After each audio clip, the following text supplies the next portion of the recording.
नमस्कार. तर आपण आज धनत्रयोदशी कोणत्या 5 गोष्टी खरेदी करून घरी आणायच्या आहेत ते पाहणार आहोत, ज्यामुळे तुमच्या घरात धनाची कमी पडणार नाही. धनत्रयोदशी ही दिवाळीच्या 2 दिवस आधी साजरा करतात. धनत्रयोदशीला लक्ष्मीची, कुबेर देवाची, भगवान धन्वंतरीची पूजा केली जाते. जर तुम्ही धनत्रयोदशीच्या दिवशी या 5 गोष्टी खरेदी केल्यास तर तुमच्या घरामध्ये धन-धान्याची हे अत्यंत प्रमाणामध्ये वाढीस लागेल. धनत्रयोदशीला पहिली गोष्ट खरेदी करायची ती म्हणजे खायचं पान. तुम्ही हे पान 1 किंवा 5 किंवा 2 इतके आणू शकता.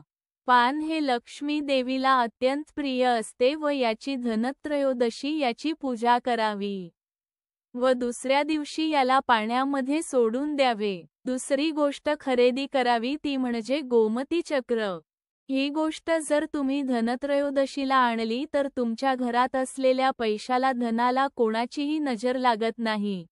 तर 13 गोमती चक्र आणावीत व त्या गोमती चक्राची पूजा ही करावी व दुसऱ्या दिवशी पिवळ्या कपड्यात ठेवून तो कपडा आपल्या तिजोरीमध्ये ठेवावा. ही तिसरी गोष्ट अशी आहे जी तुम्ही कमी किमतीत ही आणू शकता, म्हणजेच हळद.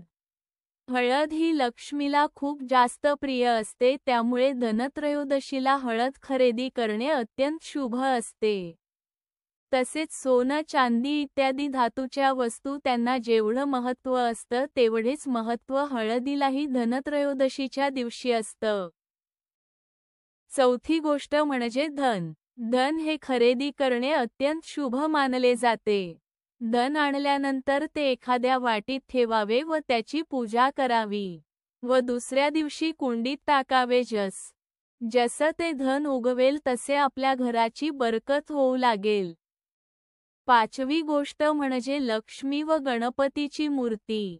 धनत्रयोदशीला लक्ष्मी व गणपतीची मूर्ती ही खरेदी करून आपल्या घरी आणावी व ती मूर्ती बसलेल्या स्वरूपातच असावी. लक्ष्मीची मूर्ती ही कमळावर बसलेली असावी. यामुळे पैसा घरात टिकून राहतो.